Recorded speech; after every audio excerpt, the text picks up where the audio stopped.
Welcome. My name is Paul Pearson. I'm the director of the Berkeley Economy and Society Initiative, and along with Yale's APEX organization, the American Political Economy Exchange, I'm really happy to sponsor this event. I'm going to just take a couple of minutes to introduce the convening, say something about what we're going to be doing here today and tomorrow. And then I'll introduce the first panel. We put together, I think, three really great panels, and so I want to, as quickly as possible, hand this off to the people who have joined us to speak today. But I did want to say just a little bit about the purpose of the convening, and I don't think people who are here probably need much of an introduction. It's probably a pretty self-selecting group. You know why you're interested in this topic of studying blue trifectas, but I do want to just take a couple of minutes to frame things a little bit and why we thought. I've been working here with Sam Trackman, who's a senior researcher at Bessie, and with Jacob Hacker, who's the director of APEX at Yale, and Patrick Sullivan, who works with Jacob there. And all of us thought that it would be really valuable at this time to bring some people together who are interested in the governance of blue states.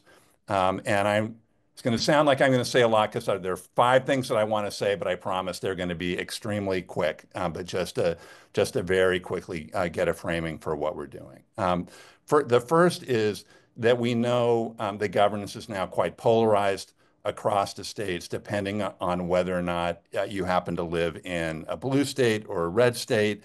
For the moment, defining a blue state as one that has a Democratic governor and a Democratic majorities in the legislature. As of the beginning of 2025, 42% of the American population lived in a state that had a red trifecta, and 37% of Americans lived in states that had a blue trifecta. So well over a third of the population. Those are states where, at least on paper, Democratic Party officials have real opportunities to govern. That's the first point, that blue states matter. The second, which I think will be a major subject both for today and tomorrow, is that blue states face profound policy challenges. Right? And I'm not going to say anything more about that. That's in many ways the subject of what we're doing. The third point is to say that we believe, so all 4 of the organizers of this event are political scientists, and we believe that politics is central to understanding the nature of the challenges that are faced in these blue states and for figuring out how to effectively address those challenges. Right? These are not just purely technocratic problems. They're political problems, and we need to understand the politics of these states, maybe to some extent politics that goes well beyond the states, in order to understand how we might better be able to address these challenges. And for us, I think understanding politics means recognizing in part that political parties are coalitions, right? That they draw on the allegiance of groups, especially when they are trying to make policy, when they're trying to govern. And so we need to understand coalitional politics, and that's at least loosely the subject of this first part of the convening today. Fourth point is that we think we can learn a lot about that politics by comparing different states that face different circumstances and that have had different experiences. And so a lot of what we're going to do over the next 2 days is to draw on experts who know a lot about the experiences of particular states and the politics within those particular states. We're also drawing on experts who have a lot of cross-state or national policy experience and governing experience, but we do think that we can learn a lot by having people exchange views along lines where they're situated in particular political environments that are quite distinctive. I'm sitting in California, and I know that California is in many ways quite different from some of the other blue states. And so I really look forward to learning more about the experiences elsewhere. And then the last point that I'll mention, in some ways, this is really something that's driven Jacob and I and trying to make sense of trifecta governance is we see this as in part an opportunity to understand better the modern Democratic Party, um, and which is something that we believe is a really important thing for people to understand. There's a lot of a lot of punditry around the contemporary Democratic Party, but I think we're often quite thin on analysis of the Democratic Party. And so I think part of our impetus for doing this project, in addition to just feeling like the governance of these states is extraordinarily important, is also that we think that looking at what's happening in the states provides a window into many of the challenges and tensions within the Democratic Party writ large. And one reason to believe that, I think, is that when you're governing a state, you actually have to govern. When you have a trifecta, you actually have to govern. You have to make or fail to make the difficult choices. You can't just, as is often the case at the national level, where Democrats, even when on paper they have a trifecta, actually face a lot of constraints in their efforts to govern, things like the filibuster in the Senate. Uh, you can engage in a lot of cheap talk. And it's not that there's an absence of cheap talk at the state level, but it is a place where I think the rubber does meet the road. And so you can see what happens when a governing party has to make really difficult choices. So all of those, I think, these, in combination, these are the reasons why we thought a gathering like this would be really valuable at this time. I think we think of this as the first initiative, and we expect to follow up in various ways to continue the conversation, depending on exactly what comes out of this meeting. So we'll start with one panel today, and then tomorrow we'll start, depending on where you're located. If you're in California, it's 9 tomorrow. If you're in New York, it would be 12 tomorrow, and you can triangulate based on your location to figure out where it will be for you. But tomorrow we will do housings that are panels that are focused on housing and decarbonization. So the lineup for today is we'll begin with 8 to 10 minute comments from our 4 panelists, and I'll introduce them in just a minute. I'll follow up with a few questions, and then we can open it up for input from the audience. If you want to add a question, ask a question, you can put that in the Q&A, and I will funnel those to our speakers. All right. Let me almost to the introductions. I'll just read at the beginning the prompt that we gave our four panelists for their starting remarks, and we told them, feel free to hew as closely to this or to venture as far from this as you want, but just to sort of prompt some of their initial thinking. We wrote, in recent years and in the states you're most familiar with, what have been the most prominent policy challenges facing the governing Democratic coalition, and how has it sought to address them? What has worked and what hasn't, and why? How have Democratic coalitional politics shaped the policies enacted and their effects? So just a few small questions for our panelists to think about. All right, so let me turn to the introductions and we'll get going.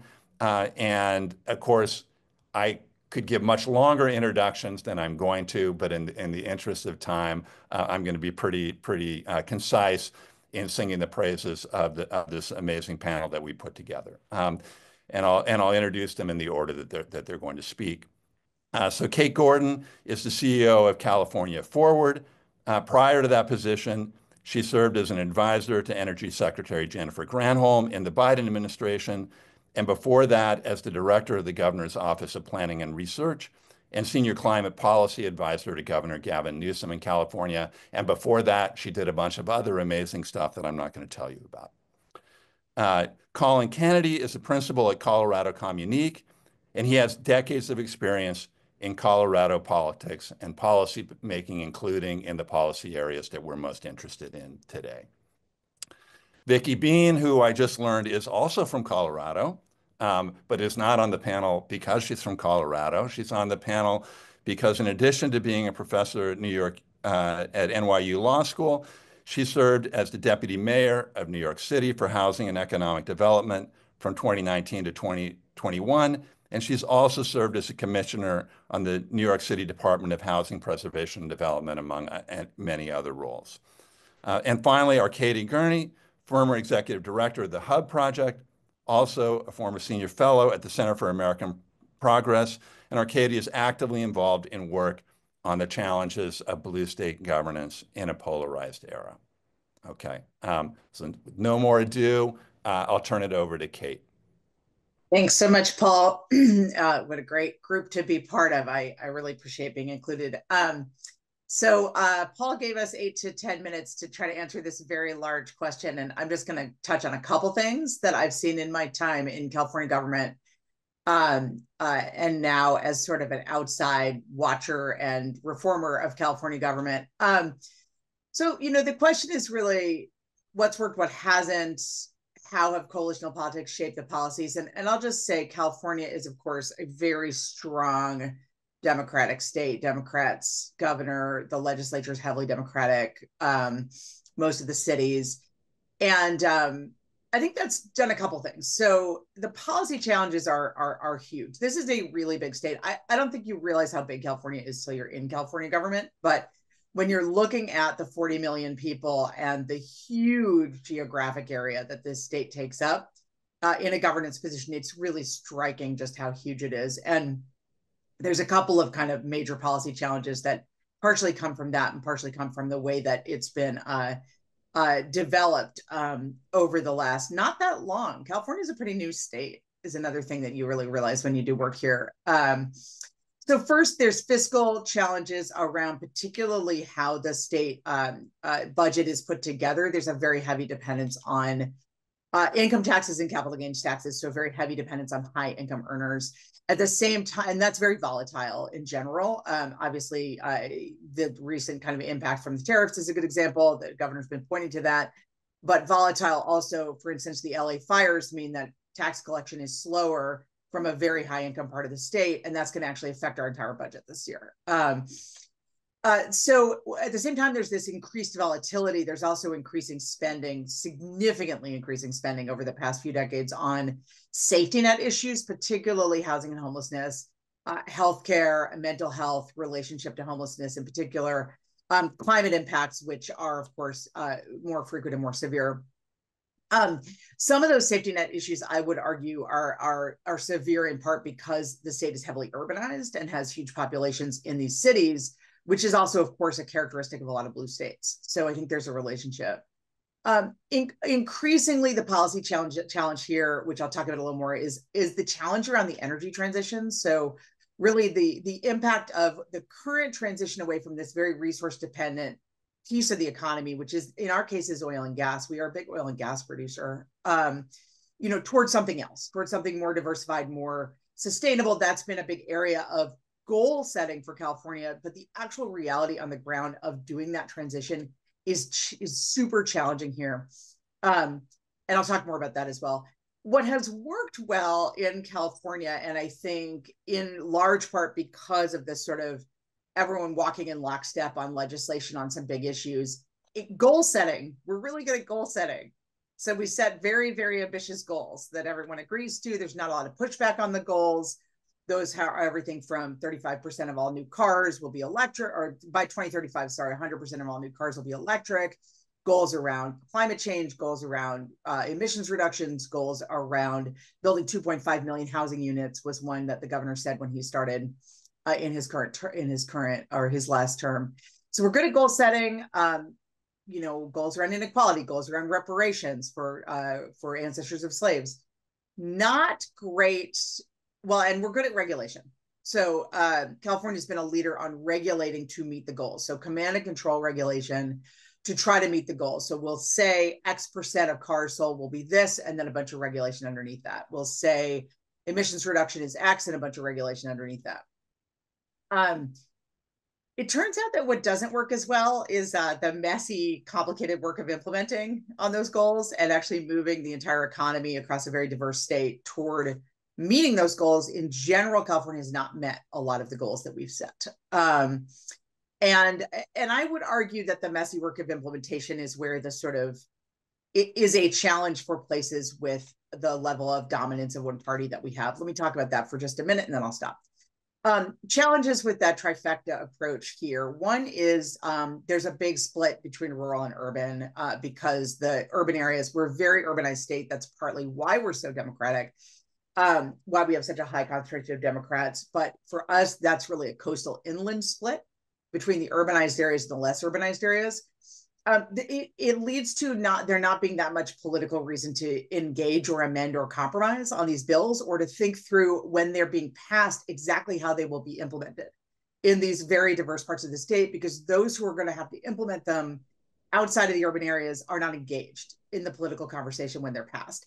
That leads to some real challenges in implementation. An example, our energy transition policy tends to focus on urban solutions around distributed generation, rooftop solar, EV adoption, not on the reality of economic transition for areas like Kern County, which have a 40% dependent on oil and gas for its economy, and a large concentration of jobs and taxes in that space. That's a very Republican county in a Democratic state.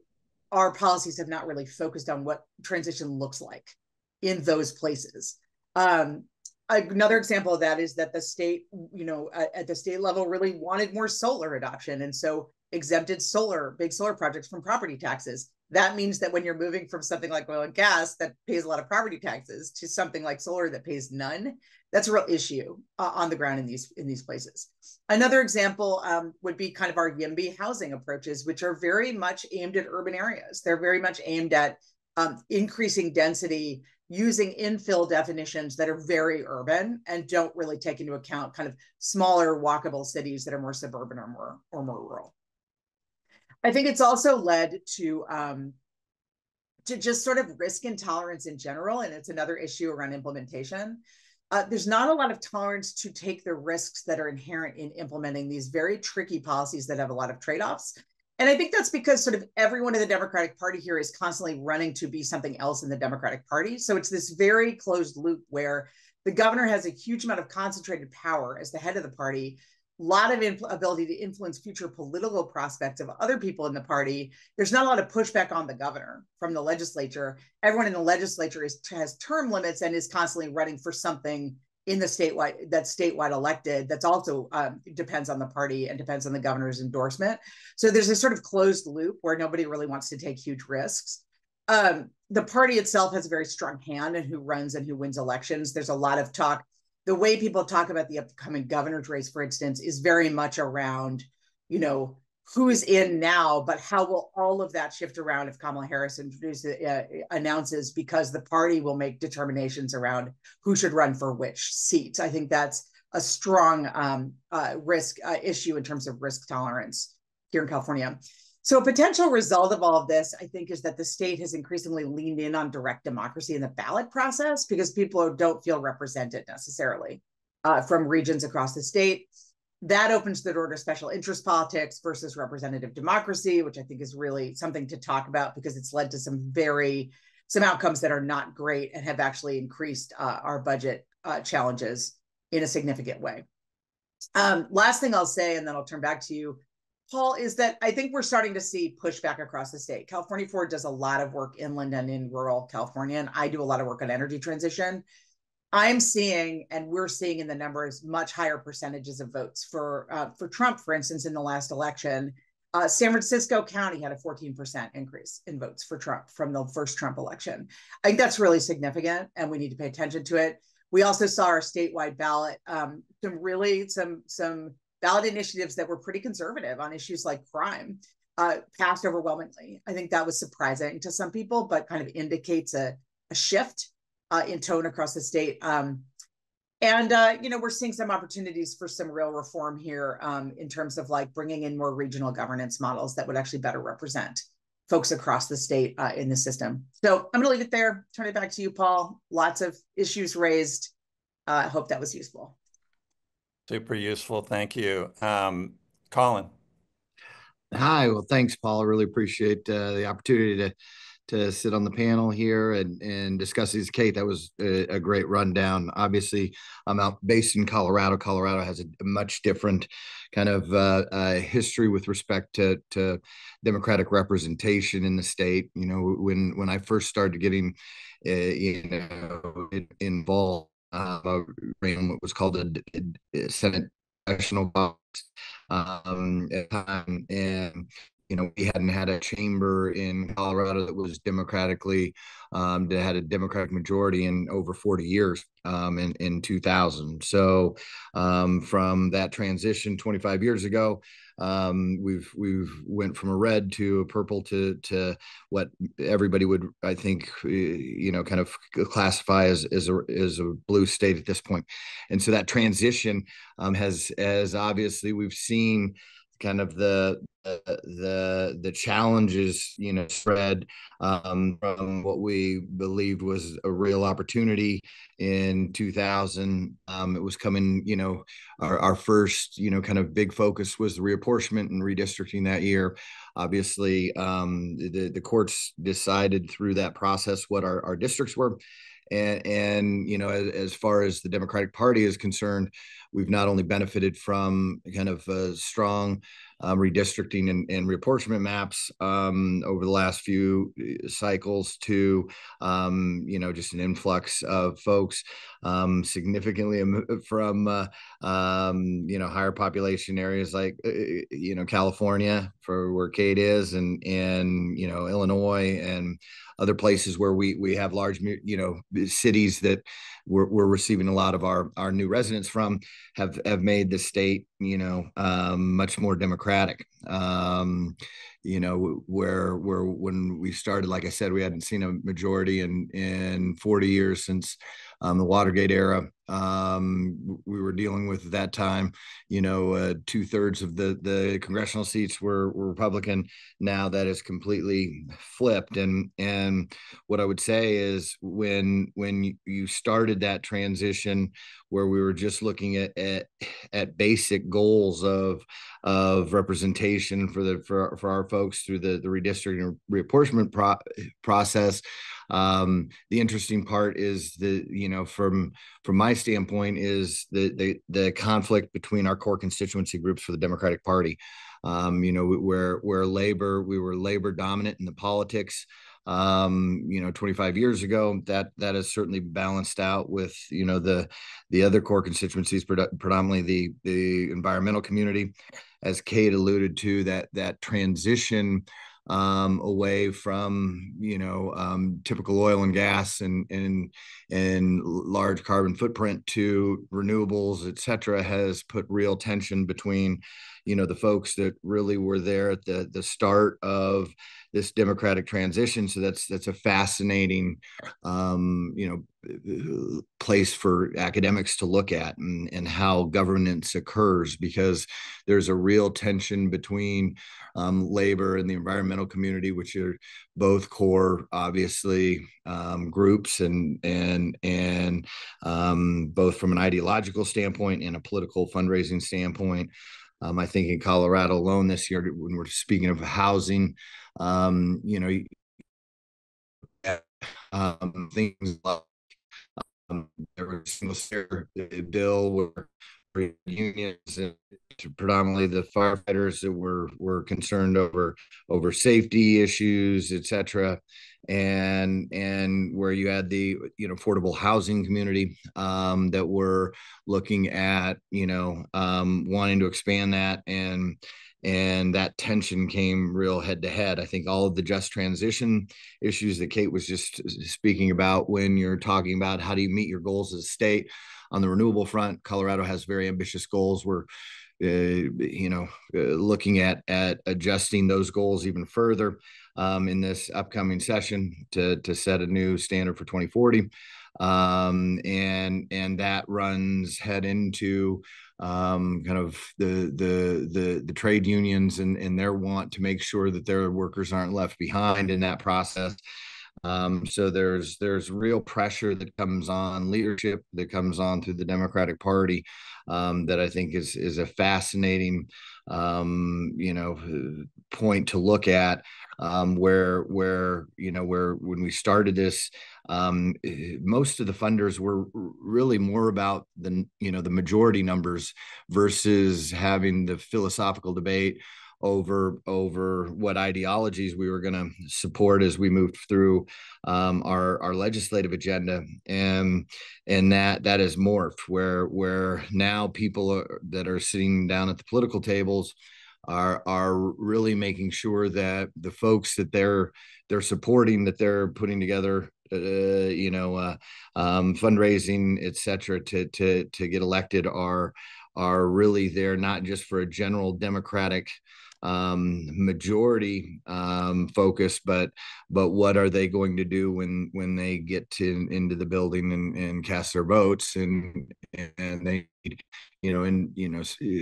folks that are pick up the flag, whether that's the trade unions, whether that's the environmental community, whether all the way down through trial lawyers, etc. So if there's as Kate said, that to me is kind of the crux of how do you govern, as once you have all of the different pieces of kind of the policy and representative government pie. How do you balance those out? It's not necessarily how are you labor versus developers. As you anticipated when the first kind of focus with respect to swing states, et cetera. It's now how do you govern when the same folks that were sitting at the table to get you elected are now at opposite ends. So really look forward to the conversation, and if there's any questions I can answer, certainly love to talk about it or give more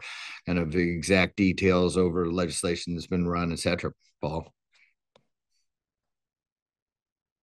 Great. Thank you, Colin. Vicki?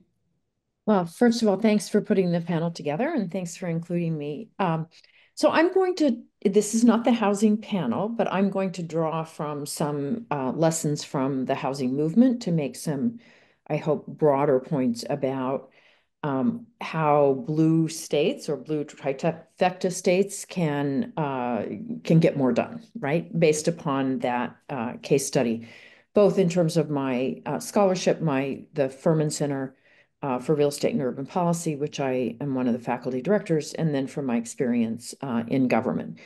So a number of blue states have made significant advances on pro-housing measures. We can argue about how significant they are, et cetera. And there are many people in the audience and on the panel. Samuel, for example, has written very thoughtfully about some of the limits of California's approach. Nevertheless, we have seen significant advances that haven't been made in really more than 50 years in reining in local government's control over land use. We've seen that among a lot of blue states, California, Washington, Oregon on the West Coast, Colorado in the middle, and a lot of northeastern states as well. But we haven't seen it in places like New York. And I want to really compare and contrast to try to draw some lessons from that. And we have seen a very significant land use reforms in some red and purple states. And we can learn a lot, I think, from witnessing what they did to accomplish what they set out to do.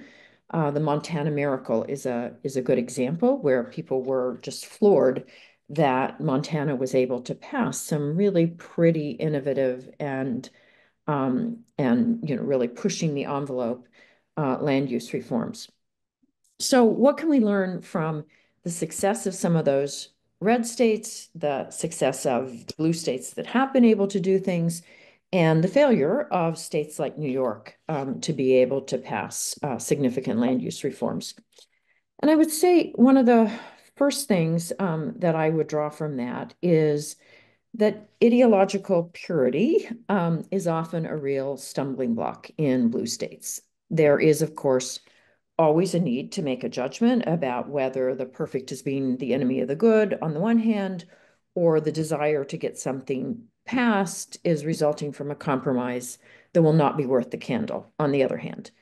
That's always a hard call, but advocates and policymakers in blue states need to devote more attention to working through their red lines and their fallback positions, the fallback positions that they can get comfortable with before they go public, before they really put something out there for broader debate. They also need to be more open to strategies about communicating their positions and for usefully postponing battles that may in fact never mature or never become relevant, or become relevant in a context that make them easier to deal with than in the abstract, right? So again, one has to have eyes wide open about the risks of those strategies and be sure that postponing a debate or messaging things with some vagueness, one has to be sure that that's worth the candle, but purity comes at a very high cost. And sometimes vagueness can help you get past the finish line and then give you legs to stand on when the debate actually becomes relevant.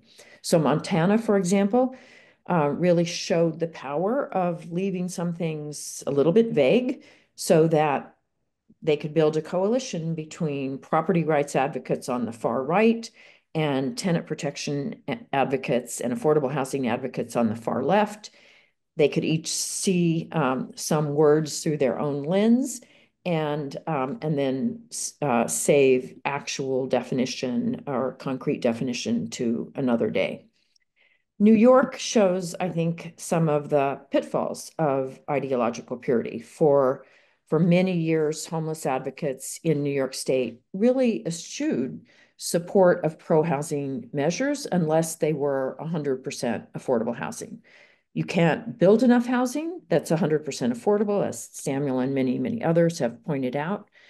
When I served as deputy mayor of the city of New York, I asked some of the leading advocates to help me get things upzoned. And they said, market rate housing is not our problem. We're only concerned about 100% affordable, and refused to go there. Recently, they've come around in many cases, and in the city of New York, we passed some significant land use reforms through a coalition that finally brought a lot of those folks in. But it required giving up on this notion that you could be ideologically pure and only support things that resulted in 100% affordability.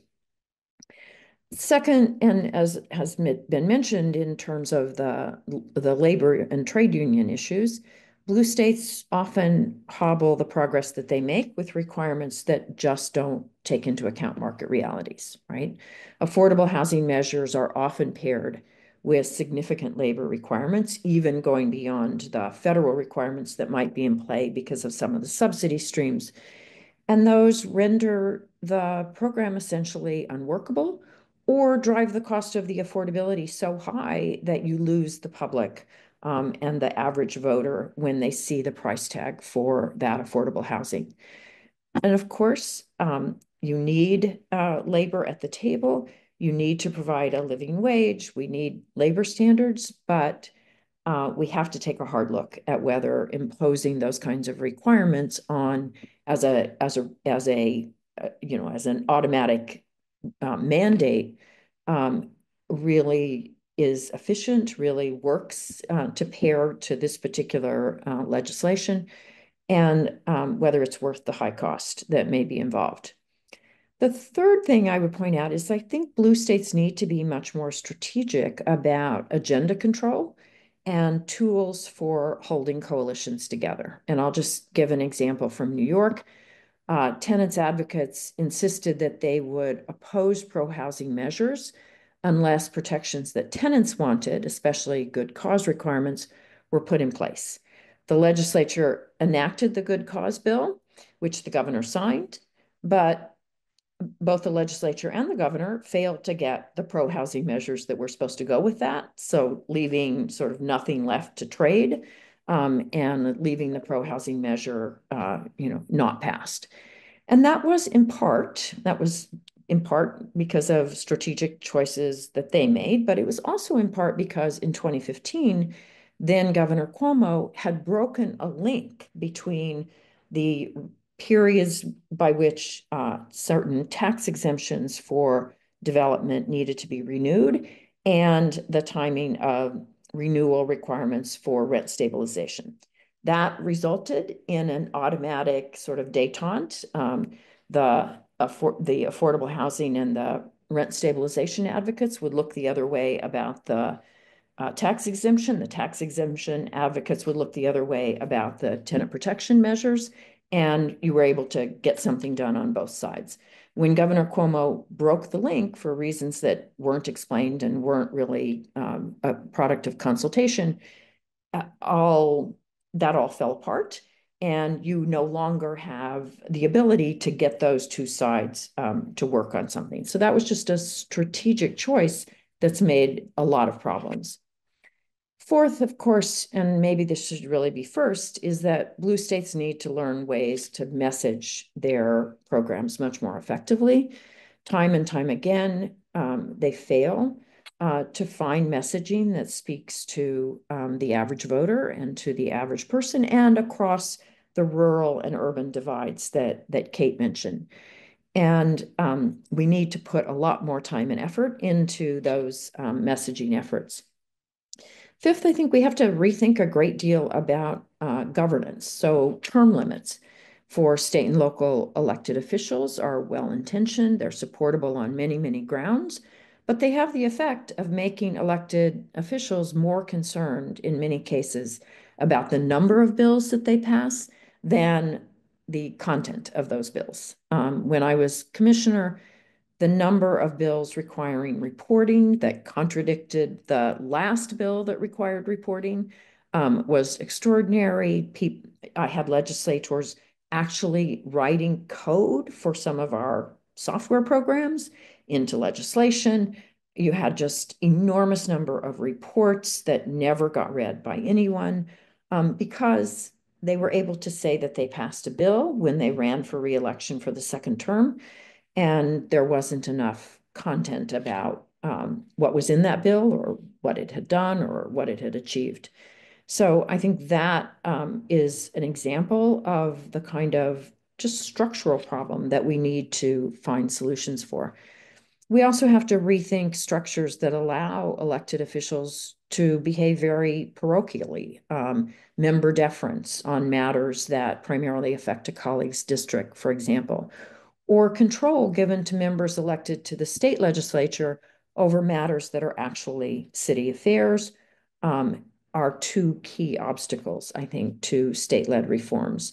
The opposition to Governor Hochul's pro-housing measures often came from members of the state legislature elected from low-density neighborhoods in jurisdictions like New York City that really shouldn't be determining the city's land use policies, right? But we're opposed to having more density and acted as if they were local legislators instead of state legislators thinking about the good of the state as a whole. And the sixth and last thing that I would point out is we have to find better ways of holding people accountable. Cheap talk, the point that Paul made, is very prevalent. Getting beyond how many bills you passed and how many flowery things you said to really hold people's feet to the fire about what the results of their actions are, how they actually stand in the way or help on the goal that you're trying to achieve, whether it's more housing or transition to clean energy, I think is really critically important. A major advance that we were able to make in city government was really motivated in part by the fact that some groups had introduced a tracker that made clear how much housing was being developed in every single district of every single elected official. And so when they talked a good game, people could point to the fact that that good game wasn't showing up in their actual district. So I think looking for ways that we can do more to hold people accountable is really important. So let me stop there, but those are just some things that I think we can learn. That's great. Thank you. Thank you so much, Vicki. So last panelist, Arcady. Great. Paul, Jacob, thanks for having me on, and nice to be with everybody.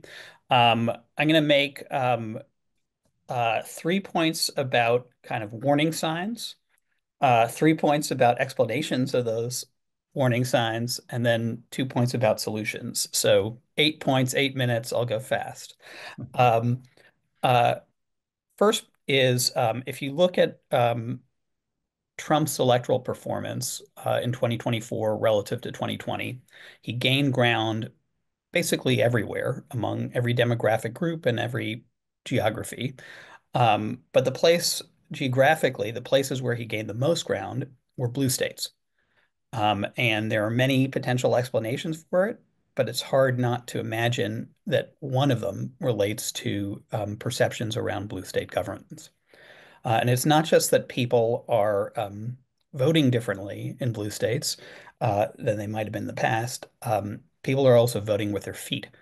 So if you look at census data from the last 5 years, 2020 to 2024, and you look at the 15 blue trifectas and compare it to the 22 red trifectas, those 15 blue trifectas have lost 5.4 million people in relative population to the red trifectas, a million people a year. That's a big, big warning sign.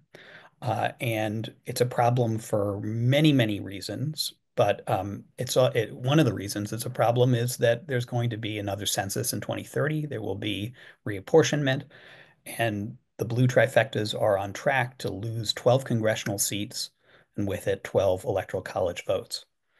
And if you think about how does this relate to the public's perception, blue states and red states, we just did a poll first week of May, so I'm going to show you a slide from it. It's still unreleased, so you'll get a sneak peek. And many interesting findings in the poll, but this is one of the most interesting and disturbing. So we asked people about 17 different policy areas. And the question was, do you think this state is better than most states, worse than most states, or about the same as most states on these 17 different issues? And we asked that question about 4 states, California, New York, Florida, and Texas. And as hopefully you can see from the screen, California is clearly thought to be better on reproductive health care than most states. It's about the same as most states on 3 or 4 other issues, and then it's viewed as worse on almost everything else. And if you compare that to Texas, the results look very different, where on more than half the issues, Texas is viewed favorably compared to most states. Um, uh, and even in the places where it's viewed as underperforming, the amount by which it's underperforming, 17 points for its worst issue or 14 points for Florida's worst issue, that puts it in the middle ground of where New York and California are assessed to be. And the places where New York and California are assessed to be really bad are really bad. How do you get to negative 64 or net negative 63 on housing affordability and cost of living? You get that by having like about 25% who don't know, and then you have about I think it was about 7 to 70, so sort of a 10 to 1 result. So these are like, I think, pretty glaring alarm bells. So what explains it? My own take is that there are 3 sets of explanations, all of which are part of it. And people can debate how much each explanation, how much explanatory power each one has. One part of it is blue states are not as well governed as they ought to be. That is clearly a case that many people have made and other panelists have made on this discussion. It's certainly part of the abundance conversation, but there are lots of places where blue states are failing. I think a second explanation is a narrative failure, which is whether or not blue states are actually worse on their governance. In a lot of areas, they're perceived to be worse. So, for example, in this poll that we just did, one of the things that's interesting is in places where substantively, factually, blue states are doing worse, or these particular two blue states, like cost of living and housing, they are perceived to be doing much worse. In places where statistically they are not doing worse, like crime, they are also perceived to be much worse. So there is, I think, both a substantive failure and a narrative one. And then a third factor is it's not all self-harm or an inability to communicate goals and values that implicates blue states. Blue states are struggling because red states and the federal government is trying to undermine them. Not accidentally, but very much on purpose. Um, we spent a lot of time in the last few years looking at what did red states do in the Biden years. And they behaved in ways that were novel and interconnected in ways that were different from what preceded it.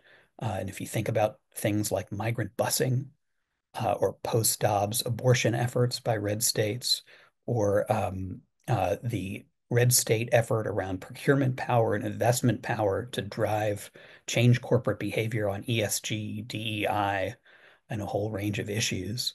What you saw was red states combining their power to try to implicate not just how people behaved in the states that they control, but how they behaved everywhere. And a lot of the purpose of that was to undermine governance, governability of blue states. And now they've picked up a very excited and capable partner in the federal government. Um, so what do we do about it? Um, I think there's, sort of two answers, two sides of the coin. I think they're kind of come with pretty distinct perspectives, but I think both are very important. I and my co-conspirator Sarah Knight have a article about this in the forthcoming issue of Democracy Journal.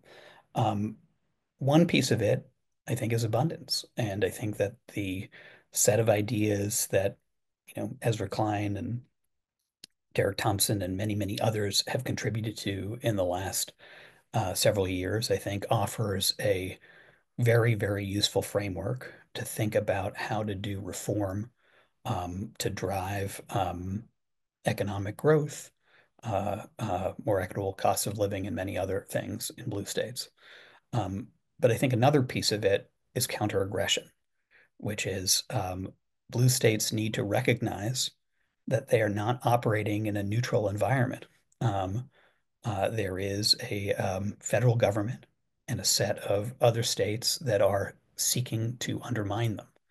Um, and um, and there are things to learn from red states. And, in some cases that may be actually drawing their, zoning and regulatory approach to housing in some cases. But in other cases, it's sort of how to take the roadmap that they've used on something like migrant busing and apply our values to it. So it's not going to be the goal of blue states to take sort of vulnerable people and put them on a bus and drive them 1,000 miles to drop them off in a cold city street. But blue states do need to think creatively about how to reimagine their power. And that means, I think, being realistic about where they are, both to make them function better and be a more attractive place to attract workers and families, but also to think about how to push back collectively against what is a very real threat that threatens um, the many things that blue states continue to do much better than red states, which includes keeping people alive and educating kids and many other things. Um, so I'll stop there. Great. Thank you all. Thank you all so much. This terrific start. There's a lot already on the table, and I've got some questions for the panelists, but I'm going to do two things first. The second thing I'm going to do, but I'm going to mention it first for the panelists, is I'm going to give you guys an opportunity to react to what other people on the panel said. I mean, there are a number of themes that came up in multiple contributions, but I'll also just so take a second to think a little bit about things that you might want to say in reaction to things that were raised by your fellow panelists, and like give you guys the first shot at that before I ask my own questions. But then the second thing I want to mention, but the first thing I want to do is to invite Alex Hertel-Fernandez to make a few comments if you'd like to. Alex, partner in crime in a lot of the work that Jacob and I do, a professor at Columbia, also a political scientist, and worked in the Department of Labor in the Biden administration. And Alex, I think, immediately relevant for this panel, wrote a wonderful book, State Capture, on the politics of red states, and particularly in those red states where they were able to seize trifecta control after a period when they didn't have it. And so a number of you have mentioned, I think it's quite useful for us to think about blue state trifectas in the context of thinking about how red states are governed. But Alex has thought about that a lot. So Alex, you want to jump in for a minute here and say whatever you'd like to say?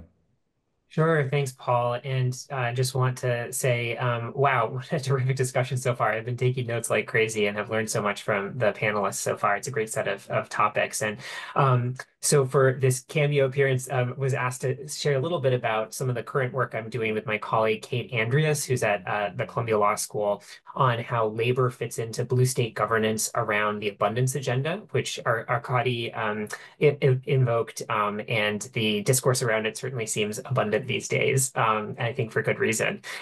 So I wanted to share a little bit about how Kate and I have been thinking about what role labor can and should play in blue state governance that tries to build things as the abundance movement really emphasizes. And the first thing to say is that I think we're seeing a wide array of approaches to engaging labor and for labor to engage with the abundance movement to date. Some of the folks who have been associated with the abundance movement don't really talk about labor. In other cases, it's more seen as an obstacle to getting things done. And for labor's part, I think there's some degree of skepticism about some parts of the abundance movement, in particular, abundance proponents who see labor regulations or standards as being an obstacle to achieving their goals. But what Kate and I think is for abundance to work well and to work well in ways that are politically sustainable for our democracy, that labor really needs to have a seat at the table in the way that Vicky was describing, and that for labor to adopt an entirely oppositional perspective to abundance would also be a mistake for the American labor movement at this juncture. So why are we focused on labor? Well, as we heard from Vicky and Connor, despite the fact that labor has declined in recent decades in its economic and political clout at the state level, it still remains a very significant political actor in setting the agenda, particularly in the public sector, but also in many cases in the private sector. And it's a key part of the Democratic Party coalition and how they decide to prioritize policies and issues. And so how does labor fit into abundance? Well, we think that there are substantive ways in which labor can contribute to the goals that abundance proponents put forward. And there are good models that we can draw from of places where this has happened, and we can encourage more of it. I think the first and most basic one is to get to the kind of construction that so many abundance proponents want, and that I would certainly put myself in this category too: new construction, new housing, new infrastructure. A lot of that is going to require labor, and in many cases, skilled labor. And in this country, labor unions unions are among the few actors that we know have evidence-backed tools for getting people the skills they need to be able to participate in those kinds of jobs, particularly through registered apprenticeships. And so if you're thinking about producing that kind of skilled labor at scale, the unions need to be at the table.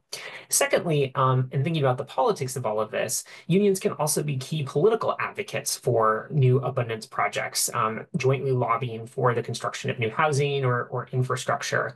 And then finally, we think that labor can play a key role in making these kinds of reforms politically sustainable by ensuring that there isn't a backlash to the kind of jobs that are created. If we end up with a whole bunch of new jobs in the construction sector or in manufacturing that are really crappy, that pay poorly, that don't afford people opportunities for voice, that there are going to be more opportunities for the kind of backlash that we've already seen to, for instance, low-wage service sector jobs or manufacturing jobs in the South in this country.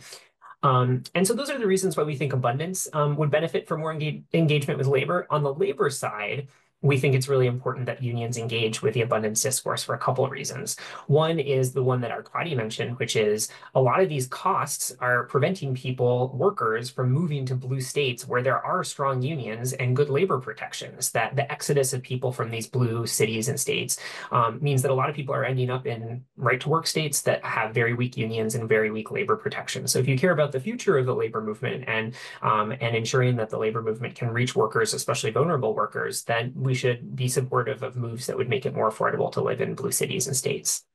But it's also a priority for existing members too. Alan Yang and I recently did a survey of around 1,600 union members, and we asked them, how worried are you about meeting rent and mortgage payments? And some 46% of union members said that concerns about rent or mortgage affordability were a key issue for them. And about a third of them said that housing costs prevented them from moving to take another job in another city. So it's really important for labor's own members at this moment, just as it is for everyone else. So what will it take? I'll be brief here because I really am curious what other folks think of this. But I think one key thing is that, to Vicky's great point, labor needs to see a future for building things beyond one project at a time. When you can only build one project, unions have a strong incentive to really add all of these requirements and preferences that ensure that their members can benefit, that can hold up production or even stop it entirely. But when they see a future for continued construction or creation of new projects, then it loosens the kind of requirements that might be placed on any given one of them. The second thing is that labor needs to be engaged seriously and meaningfully in ways that can build trust between coalition partners. I've been really intrigued recently by the kind of coalitional work that's happened in Minnesota in the last legislative session. Labor was a key part of those negotiations, but I think what was really special about my understanding of what's happened in Minnesota is that they worked together with a variety of other groups that represent constituencies, real bases in the state, and have been willing to make trade-offs and concessions because they see themselves as part of a bigger project, one that can prioritize a broader vision that they're all supportive of. So thinking about ways to create those kinds of coalitional structures that can bring labor in a meaningful way, I think will be really important for blue state governance for all the reasons that that the other panelists have put forward. So with that, I'll stop there, but really excited to be part of this discussion and appreciate the organizers for putting it together. Thanks, Alex. So I want to come back to the panel. I don't know, maybe it's easier if you raise your hand just so we don't trip over each other, and no obligation to jump back in at this point, but I imagine that people have some reactions to things that they've heard from the other panelists. So Kate. Yeah, super quick. First of all, really appreciated the other panelists, and everything everyone said resonated with me, but a couple of specific things. One, Vicky's point, I think, about flexibility in policy is really important. One of the places you see that in a number of red states have been much more progressive on putting together statewide conversations on the energy transition. Wyoming, surprisingly, has done that. New Mexico has done that. And in part, that's because they're able to talk about energy in a much more broad way. The energy includes talking about oil and gas, doesn't exclude, and coal in Wyoming's case, doesn't exclude talking about that, or includes talking about hydrogen or carbon removal or other aspects that sometimes in blue states you can get very tied up in what's the very narrow definition of exactly the thing we want to see built, which I think takes away from the reality that we're transitioning from something that's an existing system. The other thing, to Alex's point, one more thing on Vicky's point, and I think Colin made this too, is that we in California, it's been fascinating to me working here versus working in a lot of other states. The skepticism of the private sector generally is very interesting. So it's like, we'll have all these conversations around workforce development, but without the conversation around who's creating the jobs that we're doing the workforce development to do. And so just this sort of overcoming of this sort of inherent distrust of the private sector.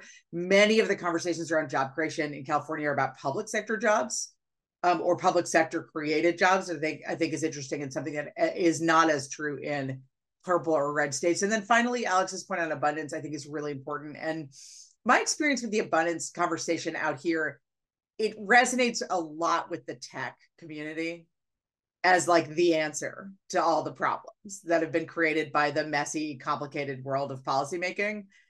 But policymaking is messy and complicated. And I think one of the challenges is that it doesn't, to your point, Alex, the potential for backlash if things are just done, if we move fast and build things, right, is significant. And I think back specifically to, look, the abundance isn't new. The abundance approach is what we did under the Obama administration for solar development. The idea was, how do you get it to be as cheap as possible in as many places as possible? What that resulted in was a lot of jobs moving to China. A lot of the supply chain in China, it got really cheap. We put it in a lot of places. But doing that at the same time as sort of telling a story about green jobs and the energy transition meant that all these communities were like, you said there were going to be a bunch of green jobs out of this American Reinvestment and Recovery Act. We saw solar installation jobs for 5 minutes. They weren't very good. Then they went away. Created this level of distrust that, frankly, when I was in the Biden administration, was the biggest challenge to going out and selling the infrastructure bill and IRA, because all these communities were like, you said this to us before, this wasn't how it played out. Why should we believe you now? So I think that's important, and a really, really key point. So thanks, Alex, for making it, and definitely resonates with me. Vicky. So thanks for all of this conversation. I just want to follow up on some of the things that Arcady said. So one area where blue states could be more aggressive and learn from the red state roadmap, as you put it, but not adopt some of the values that that many of us would find abhorrent, is just being more aggressive about information, right? About what it is that your state is doing, but also what it is that the red states are doing. So I forced myself to read a newsletter from Jason Garcia about what's happening in Florida, in the Florida legislature. And it's horrifying, but very few people know about it, right? The red states are out there saying, don't go to New York, don't go to San Francisco, don't go to Chicago, you'll be murdered, you'll be mugged. It's, there's trash all over the streets, it's total disarray.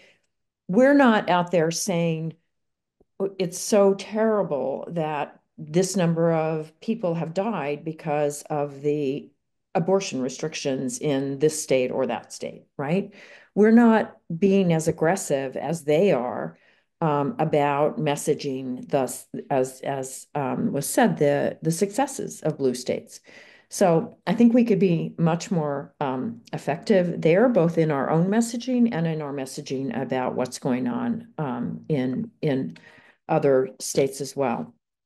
I also wanted to, to weigh in on sort of what I would say is our compassion advantage, right? Which is that clearly people, and this goes back to something that Kate was saying about not engaging the rural areas that are often going to be the ones seeing the job cuts or seeing the cost of many of the transitions. And we need to be much more compassionate about just what that means to the people who might lose from a transition, and have very firm programs in place that will help them make the transition themselves. We often, are in sort of an ideological pure way, well, transition to clean energy is absolutely necessary. Transition to more housing is absolutely necessary. And we forget to address the very real costs that some people, and often lower income people in outside of the urban areas, will face. We need to do a better job on that. Thanks. Great. Colin or Katie, do either of you want to jump in at this point? Very good. Okay. So I have a couple of questions. Or Colin, did you want to say something, Colin? No, that's great. Move on, Paul. Thank you. Okay. So I have a bunch of questions, but I'll limit myself to a couple, and questions are starting to show up in the Q&A, and we'll pivot to that in a minute. And feel free, people in the audience, if you want to add questions there, we should have time to get to a bunch of them. So the first, I'll ask maybe kind of a political sciencey question first, and this came up in a couple of your presentations, and thinking about the incentives that Democratic politicians face. And I wanted to ask you about the role of primaries in your states. And because I think one of the interesting variations across the states is that some of them, California is a very blue state. Other states, things are a little closer. I was interested in Colin's description of kind of the transition that Colorado has been undergoing, where it went from red to purple to feeling pretty blue. And you described kind of the tone of the conversation in Democratic circles is changing as that evolution takes place, where when there's a period where you're like so fixated on trying to get or sustain a majority, that maybe other conversations don't happen as much, and now it seems like those conversations are happening more. And so I'm just interested in people's thoughts in various states about the role of primaries in the Democratic Party, the extent to which that really uh, incentivizes politicians to think in certain ways about the kinds of reforms that we're talking about. So if anybody has any reactions on that and how it affects kind of the internal dialogue within the party and the efforts to put a coalition together, I'd really be curious to hear what people have to say about that. Yeah, I think, Paul, that what I was speaking about earlier, I think you're seeing some of that transition where the resources, when you were looking at being able to achieve a majority and maintain a majority, where everything was consolidated, that all of the core constituency groups and their resources were consolidated into political organizations that were looking at maximizing that number. They were obviously doing quantitative and qualitative research to see what demographic what candidates that fit certain demographic modes would be to get that number, without really placing ideology or different interest groups really with those candidates. I think now that you've seen that evolution come through, and where people realize that, and interest groups realize that the person matters, that they get elected. It's not just the demographic, and that because you're now having conflicting disagreements with core constituency groups. Now I think you're seeing labor unions go out and say, okay, what political operations are we going to go manage in a primary situation to make sure that the folks that want to raise our flag are the ones that are going to be in the general, the ones that could be serve in the General Assembly.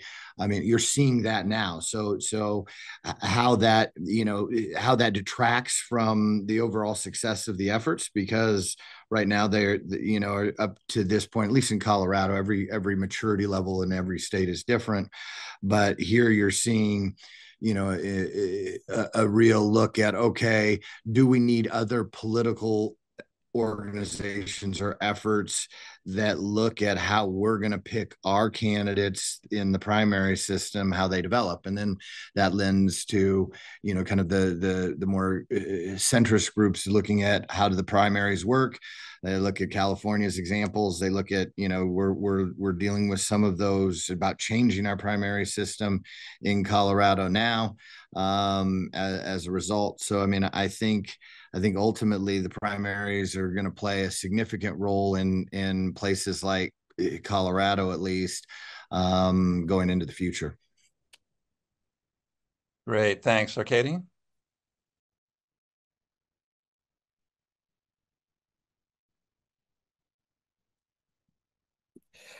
Sorry. On primaries, I think there's no question that the way that red trifectas and blue trifectas are being governed is increasingly partisan. And if you look at the policy outputs from those sets of states, there's increasing divergence in the policies that they're adopting. And I think that reflects the role of primaries in both parties. But I think it's hard to point to primaries for the ailings of blue states when the primary effect seems very similar, if not larger, in reshaping the Republican Party in red states. So if if Texas is viewed as a favorable way to govern a state by people who live in Texas and by a lot of people who don't live in Texas, but California isn't, it's hard to point to primaries as the reason for that. Um, I guess the other thing I'd say is, what Democratic primary voters may be seeking may also be changing over time. So one interesting set of polling that I saw in March from a Republican pollster, but who was surveying Democrats, is by a 2-to-1 margin, something like 40 to 20. Democrats want the next nominee to move towards the center ideologically for the Democratic Party. But by a much larger margin, if the question is, do you want Democratic Party leaders to be more combative with the Trump administration or more conciliatory, it's 81 to 10 for more combative. Um, so I think what the voters seem to be indicating for the moment is what they want is a more ideologically restrained, but extremely hard-fighting party that is not what is running the country in Washington. And that is, I think, a somewhat nuanced and reflects, potentially voters' own correction of what they want from blue state government and government in general. Great. So the Q&A queue is filling up and is filling up with really excellent questions. So I think what I'm going to do is just jump right to that. I mean, one of them actually picks up on what I was going to ask about next, so I can piggyback those. And I think what I'll do is I'll provide my quick summaries of the first three questions, and then go to the panelists and let people. I always like grouping a bunch of questions together because then you guys can bob and weave and avoid the questions you don't want to answer. Not everybody has to answer every question. But it'll give all of you guys an opportunity to jump back in. So let me run through the three of them. So the first, and this was what I was going to ask you about, from Ben Gelman, is asking about the abundance agenda, and which has already come up a number of times. And so and I think part of what I wanted to ask about that is, it's striking. Again, I think it was Kate who said these ideas have been around for a long time. A lot of these ideas have been around for a long time. But since one of the things that we're talking about is narratives, political narratives, and the ability to sort of capture the agenda and frame people's thinking, it is striking, I think, how quickly this abundance narrative has gained enormous visibility and also produced a bunch of conflict within the Democratic Party. And Ben's question, I'm going to do an unfair paraphrase of it, but the unfair paraphrase would be, isn't this just neoliberalism by another name? And like, why should Democrats who are pushing these ideas expect that this is going to end up being more appealing to voters than the old neoliberalism was? So you guys can chew on that if you want to.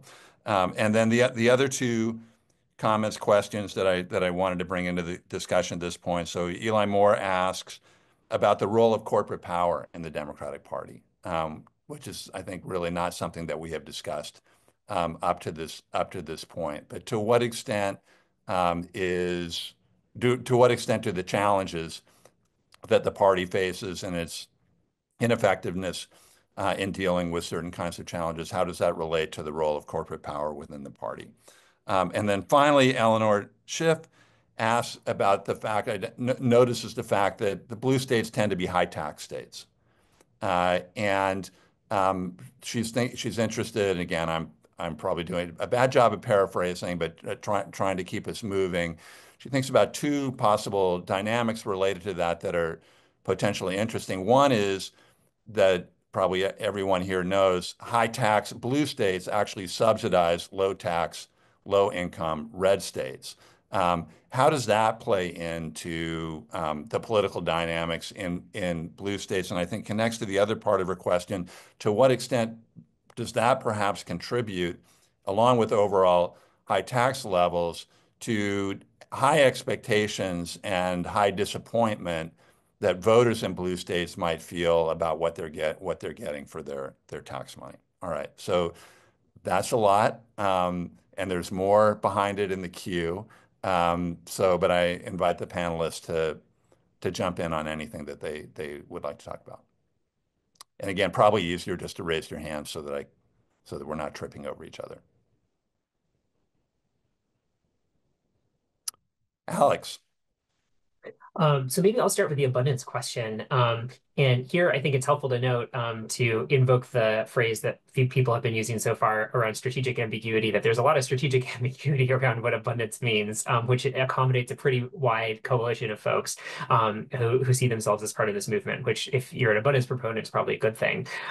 But I would say, I think one key difference that I see, certainly reading the version of abundance that Ezra Klein and Derek Thompson have put forward, and folks who are writing more closely to them, is that while there are some places where abundance would seem very similar to neoliberalism in the sense that you are trying to encourage the pie to get bigger, and rather than trying to redistribute the existing pie as your primary goal, that there are places where you actually need quite a bit of state capacity to be able to reach the goals of greater construction, investment, research, and development. And here I think about some of the great work by economist Zach Liskow, who's been looking at state level infrastructure costs and noting that there are some places where you might be wanting to cut red tape, especially onerous processes that don't seem to add a lot of value. But he also finds that understaffing and undercapacity in government agencies is actually a key driver of infrastructure costs. And so actually you might need bigger government in the sense of hiring more experienced civil servants who stay on the job for longer periods of time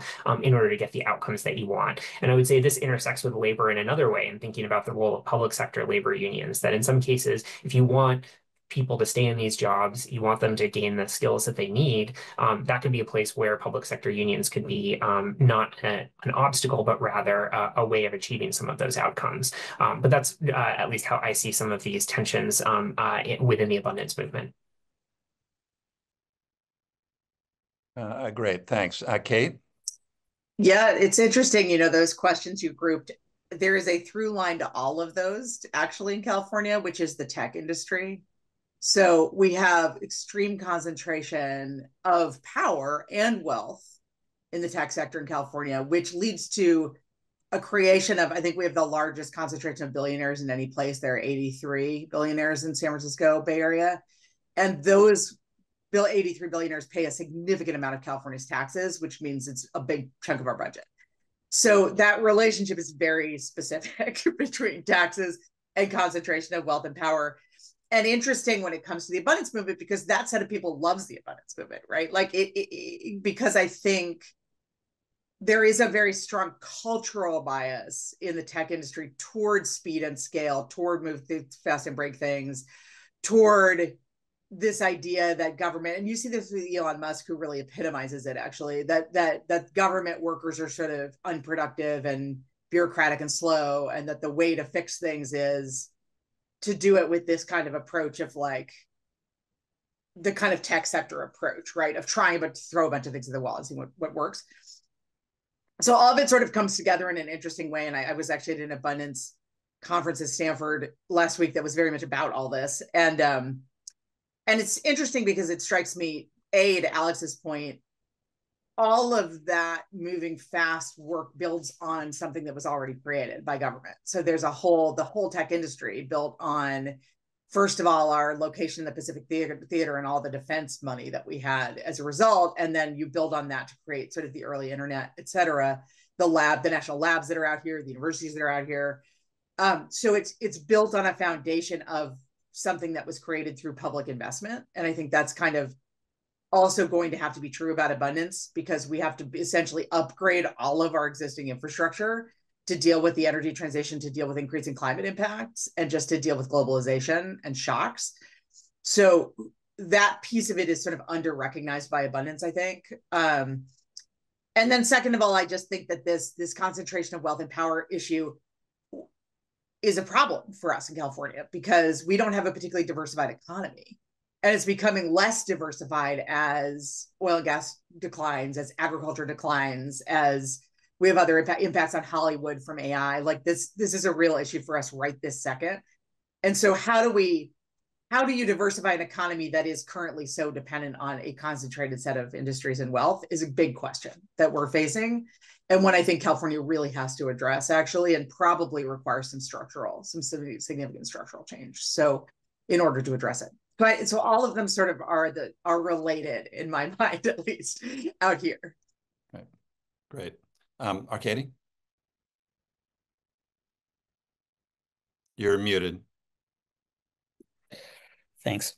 I think to your question of blue states being kind of net contributors to the federal government and sort of the balance of funds and the relationship between states, I think a thing that Democrats have tended to do is they've tended to give things to people who disagree with them in the hope that they will agree with them more. And some of the structure of the IRA function that way.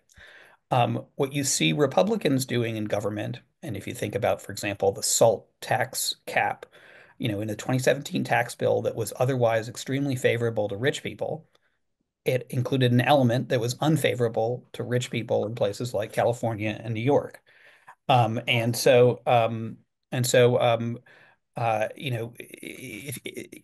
could Democrats do differently? I think a model which kind of happened by accident is Medicaid expansion, which is because of court challenges, what was going to be essentially a requirement that states expand the pool of people who could be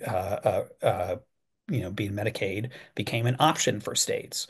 And in general, blue states took that option and red states, at least initially, did not. But when they didn't, it created a lot of political consequences for elected officials in those red states who were preventing people in their states from getting health insurance, working people in those states. That led to ballot initiatives that I think in every instance passed, including in some deep red states, and even some legislative adoptions of Medicaid expansion. I think there's still 9 or 10 states that haven't expanded, but it created a sort of political incentive and accountability. And so I think as we kind of think going forward, I do think blue states themselves, and if Democrats ever get to national power again, have to think more thoughtfully, strategically about whether the goal when you have nice things is to give them to your friends or your enemies, or if you are going to give them to your enemies, you should incentivize them, create political incentives around how you do that. Great, thanks. Vicky? So I want to comment on the question of corporate power. I mean, one thing that I really learned when I was serving in New York City government is how much corporate power has changed in that it no longer has any allegiance to place, right? You used to have corporations that considered themselves to be New York City-based corporations because their headquarters were here, even though they did international business. That's not the case anymore. And so it's really hard to get corporations to be active in a place, in a state or a locality. And we need to find ways to get around that or to bring back some of that place-based focus. Because if your corporate entities are just absent from discussions about abundance or about housing reform or about energy transitions, you're very much hobbled, right? You're hobbled in terms of the politics, but you're also hobbled in terms of the eventual implementation where you need a lot of knowledge about how it is going to affect industry of various kinds. And so that's a real gap that we haven't figured out a way to solve. And I think we should put that on our agenda. Just a quick two-finger on that. Really agree. Tech is very unplace-based. Hollywood increasingly unplace-based.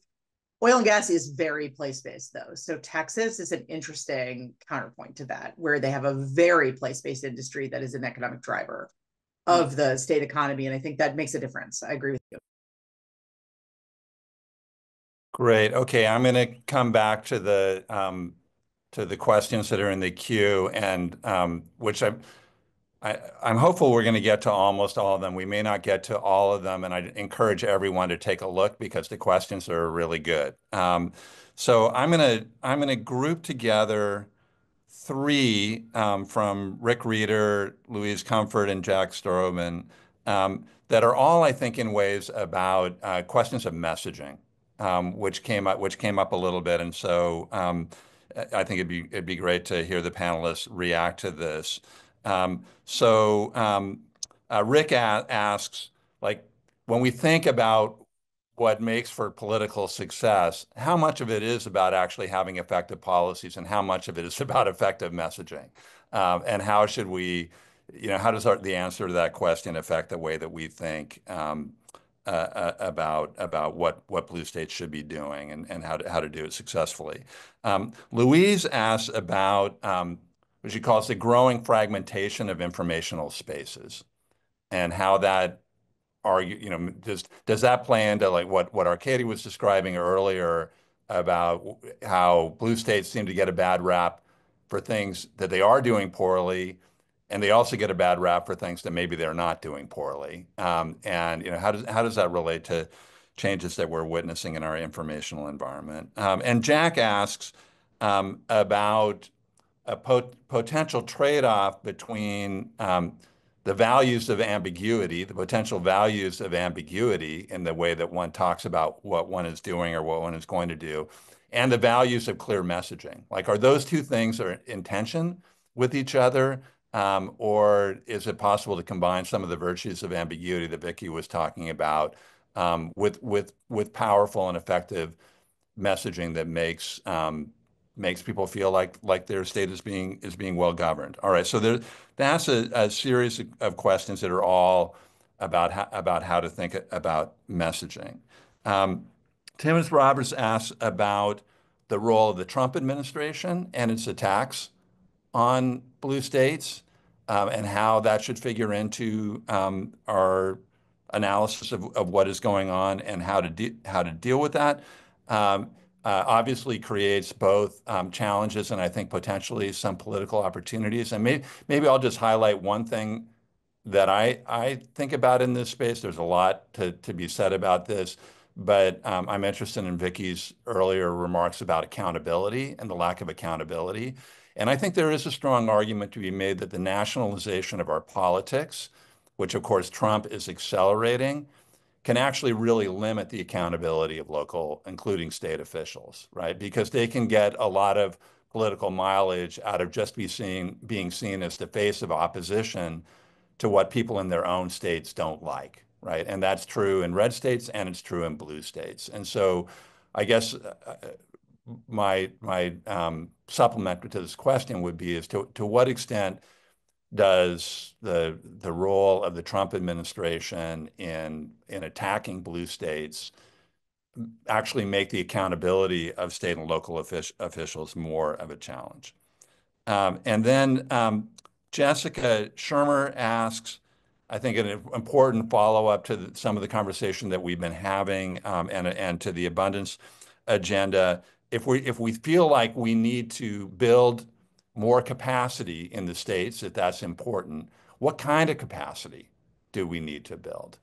So, for example, she emphasizes, I think I agree with her reading about this, that a lot of the abundance literature really would push the idea that like states need to have more power preemption over local, right? That there's a kind of level of government problem that is getting in the way that maybe empowers incumbents, makes it hard to produce policy reforms. And so pushing policy up to the state level away from the local, that's the kind of change in capacity that you need. And so I'd be interested in any of the panelists' reactions to that.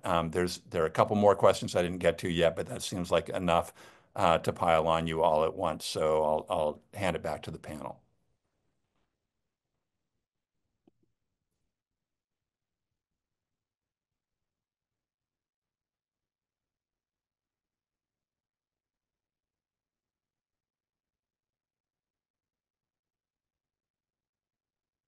All right, having trouble seeing hands. Okay, Alex. Great. Well, maybe I'll start with the question of messaging versus policy. And to Rick's question, I actually don't see this necessarily as being a binary. There's a very live conversation happening right now that many people might be tracking over the fate of deliverism, or the approach in the Biden administration to try and do good policies that people would then feel in their lives and then reward the people who enacted those policies. Obviously, the 2024 election suggests that that theory may not have been as accurate as one might have hoped. I wanted to point people to actually a great essay series that the Washington Center for Equitable Growth and a number of people on this call, and I see in the audience too, have contributed to on this question of how to make policy that actually gets felt in people's lives. And I think part of it is about the policy design. And then to Luis's question about information environment, I also think it has to do with how the policy is developed. In that essay series, we have a great piece on housing reforms by Jamila Minchner, who talks about how grassroots mobilization of the kind of people who are affected by unaffordable housing or issues with landlords, by engaging them in the process of designing the policy solution and lobbying for the change, that they're more likely to feel as though government has worked for them. And it restores some degree of confidence in the ability of government to be responsive to your needs and your political efficacy and the function of the state. So I think it's a combination of what the policy is trying to do, making sure that it's delivered in ways that are visible, tangible, felt in people's lives, and the process of trying to enact the policy in the first place.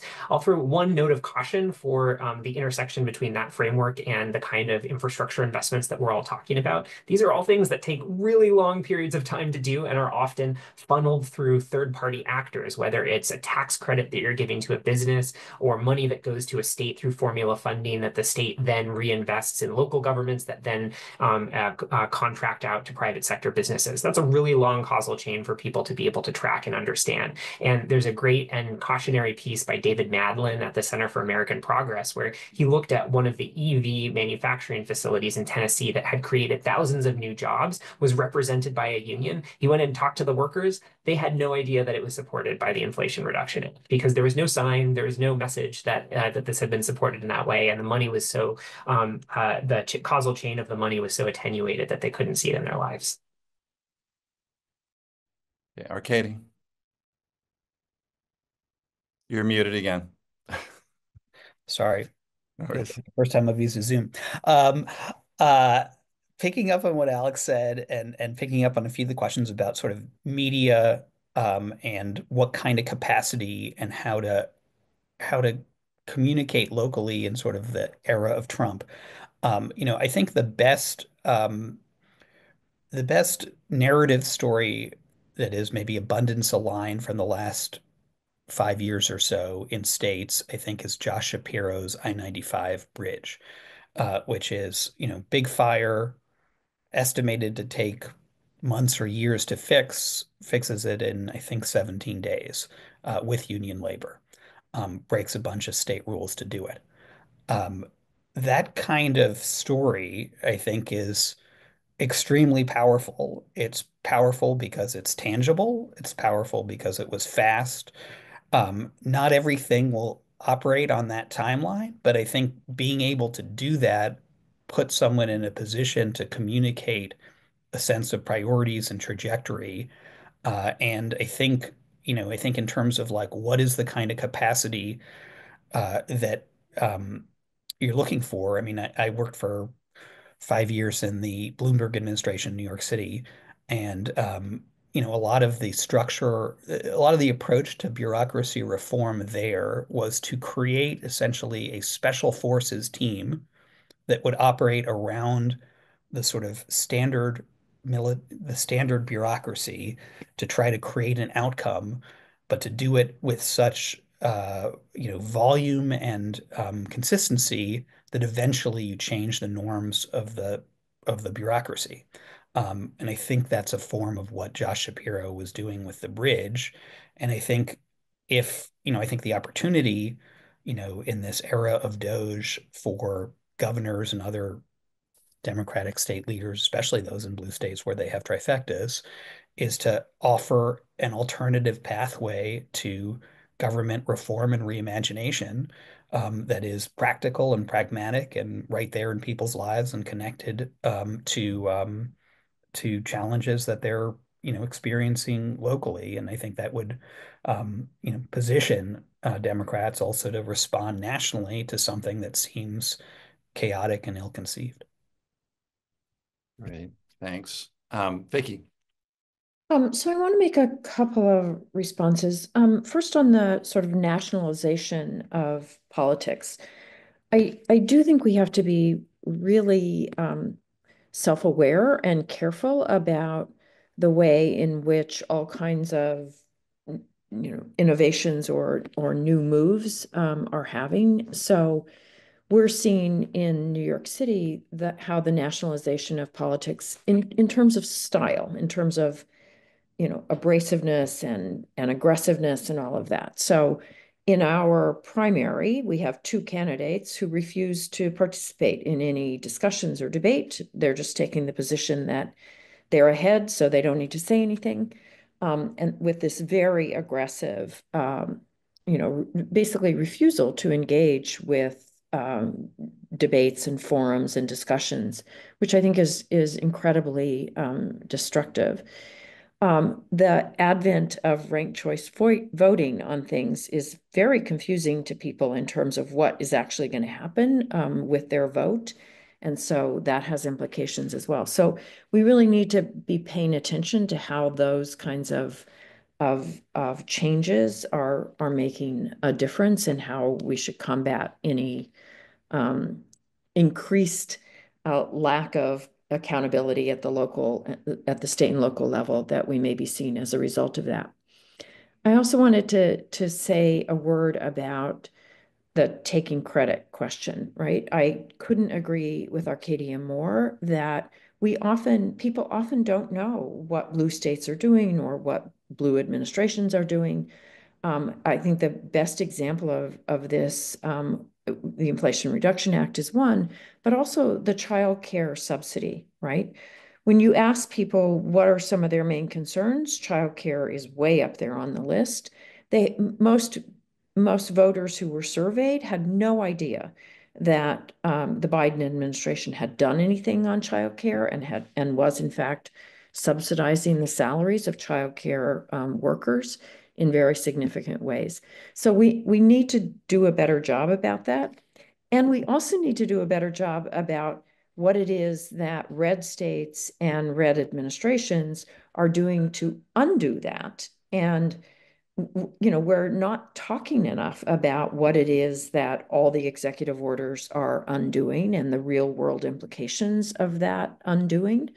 And we're not talking about the long-term damages of having a politics where the main thrust of an administration's first 2 years is undoing that the prior administration spent 8 years doing or 4 years doing, right?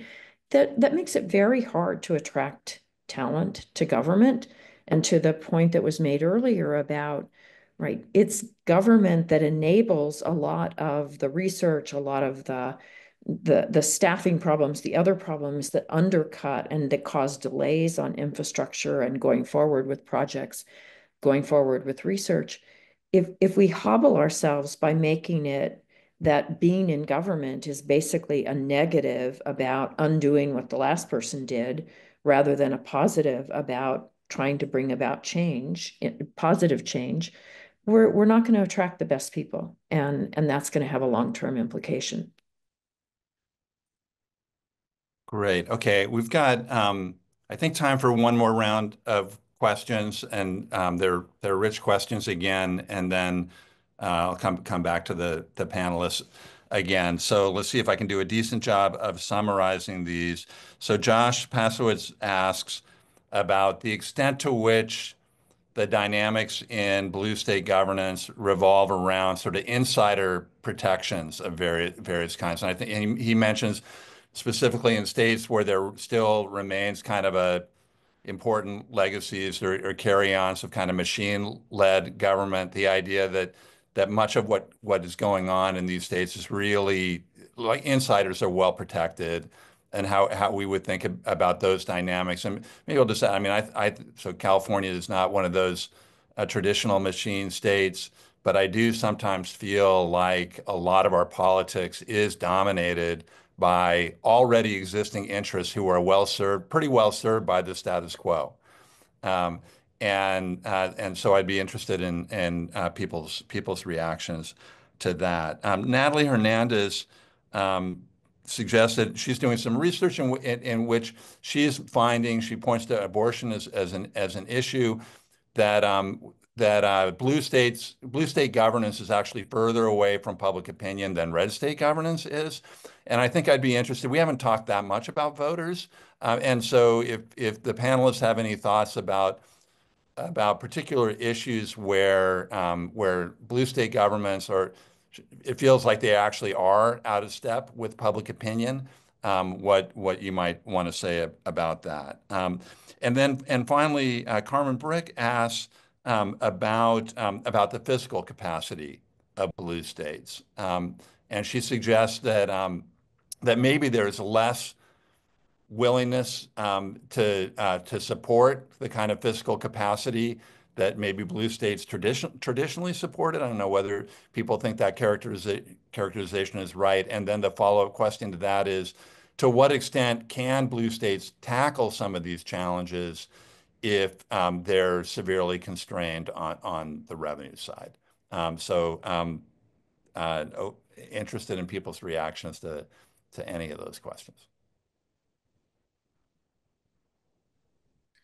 I think at least in Colorado, I mean, we were saddled with what's called Tabor, and it has a limiting factor in both kind of what we collect in revenues as well as what we spend, and it's on growth plus inflation on both, and has a ratchet down effect, and so at some level, we are constrained about what types of solutions that we bring to the table. As you said, a lot of the things that would generate growth, would generate a more efficient transition into higher paying jobs, are all big government. It's usually started with government, and when you're limited on what you can spend or what you can collect, it has a real effect. I think one of the other things that to piggyback off of what Arcady said in the last pitch, I think Democrats, even if that's the case, even if you're fiscally constrained by whether it's a budget amendment or whether it's just frankly by the level of revenues that you can collect in a given state, I think we've got to do a better job at being less afraid of doing kind of the analytical assessment that maybe comes through the some of this movement through the Doge of looking at programs and cutting programs. I think there's an opposite of that, where we've put a lot of programs on the books and then forgot about coming back and tracking them as Democrats, and making sure that our programs, I mean, we can use this opportunity of looking at it through a lens of going back and making sure the programs that we did put on the books that we're supposed to have these beneficial impacts are actually doing those things. From some of the stuff that Alexander said on kind of the registered apprentice work, you've got a lot of things on the books. Are we actually, are companies out there training folks and putting out apprentices in that, in those programs? We should be looking at those things. Some of our quality stuff, are you really going back after you have these monitoring programs, and how are you implementing them, and what are the follow-ups with respects to those that would have an impact on voters, so that they would feel that these programs that we're paying for would have an impact. So that's my thoughts on that at least. Great. Thanks, Colin. Kate? Yeah, just following up on that, and something I think Vicky said earlier in the conversation too. I do think that term limits combined with some of the kind of machine issues you talked about do contribute to kind of two things. One is everyone in power doing everything possible to do as many bills as possible and have their stamp on everything and not do the sort of coordination and negotiation that you see in places where they are likely to be challenged more by folks from outside of their political approach, because instead everyone sort of agrees. And so it becomes about who's the lead author, not about what's the joint position. And I think that's also true because, to your point, and it really is true in California, the existing folks are very protected. I mean, again, it goes back to what I said at the very beginning about the lack of willingness to take risks. It's like everyone wants to put their name on something that they think everyone agrees with, so that their name is on the thing everyone agrees with. And there's not a ton of risk that someone's going to unseat them, right?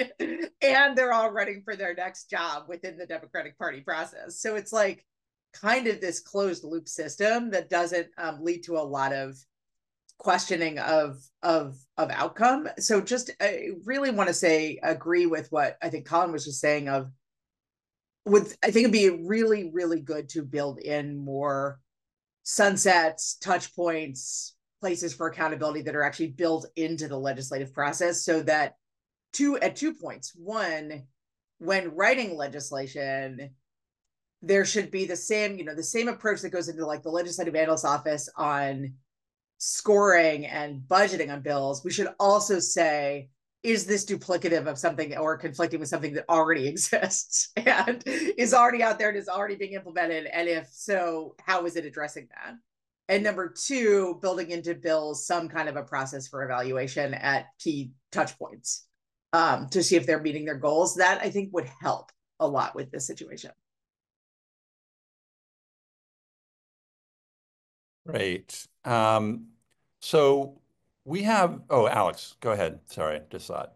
I'll just make Thank a you. really brief comment on the great question about fiscal constraints, and that's to highlight just how unusual our system of federalism is in the United States relative to other countries for a lack of fiscal equalization across states. We have it indirectly through some of our large programs like Medicaid, for instance, where the federal government kicks in a portion and that's larger for particular states or states that have more need. We also have it in some cases during recessions, sometimes explicitly, like during the COVID crisis, where we just gave money to states and localities to stimulate the economy, but we don't have a permanent program that has the aim of trying to build fiscal capacity across states in a meaningful way. And so to Arcadie's point about how do we bring up the floor and encourage states to be doing more to deliver for their citizens rather than trying to take punitive action, I think fiscal equalization could be one of the things on the table, especially if it was tied to specific uses that would encourage the kind of aims that we might be on board with. Vicky. So I just wanted to comment on Natalie's question about why in blue states public opinion sometimes lags or the policy outruns public opinion. And I think that in part that goes back to the messaging problem, right? That we haven't, in many areas, we haven't brought the public along about the policy choices that are being made or the threats that are being addressed. And that's on us to bring the public along. And I'm not trying to say the public doesn't know what it's talking about. I'm just saying it's not as steeped in the issue, the kinds of challenges, the kinds of problems that may come up. And we have to find ways of bringing, of educating and messaging and bringing folks along as well as being careful that we're not off on our own adventure and not paying sufficient attention to what the voters are saying. Arcadie. I think, I've spent probably too much time in the last 5 or 10 years working with, people who are funding efforts in states, blue states, purple states, etc. And I guess it's been my experience that among the sort of major, both political and philanthropic funders, In the era of Trump, the last decade or so, there's been a sort of growing focus on purple states, which is purple states is the place where you could impact the balance of power for the country, and more investment there. And blue states have been somewhat overlooked in the last decade, to the extent that funders have looked at blue states. And I think this is responsive to that question. I think probably the main strategy has been sort of a Overton window strategy, which is, why don't we try to pass things in these states that can't pass nationally, at least not yet, and eventually these things might become models for some sort of national legislation. I think if you think about the funders of the right and red states, I think they've had a different strategy, which is to think of red states as sort of power machines in a battle for national power. And how can you use these states and use their power, their investment power, their procurement power, their litigation power, their legislative power, to express that power beyond the state's borders, or sometimes within the state's borders through redistricting, where typically they've been more aggressive in using power to implicate national outcomes, rather than necessarily maximalizing conservatism or right-wing policies within those states. So I think they've both given red states more attention and have had a different strategy than what I perceive to be the dominant blue state strategy of funders and philanthropies. And but this may be a time where those strategies are being reassessed.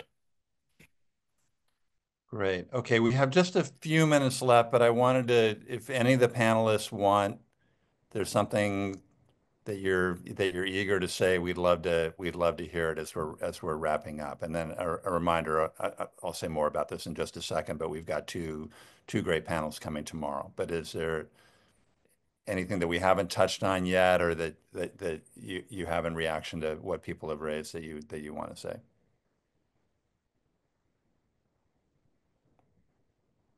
Oh, good. Okay. I think, and again, the quality of the question is super high, unsurprising, I guess, in a lot of ways. It's a self-selecting group that understands the urgency of this question and wants to learn from each other. I think this is just, for me at least, been really a model of what Zoom does make possible, to gather together people from all over, who are really interested in these kinds of questions, and bring a lot of knowledge to the table. Really want to thank all our panelists for really fantastic contributions. I know how busy all of you are, and we're really grateful to you for sharing your time with us. You've set a really high bar for tomorrow, but a reminder to everyone that we'll be reconvening tomorrow, 9 a.m. California time, noon New York, Boston, DC time, for two more panels, one on housing and one on decarbonization. And we're really looking forward to continuing the conversation with everybody tomorrow. Thanks. I think we can shut things down now, and we'll reconvene tomorrow.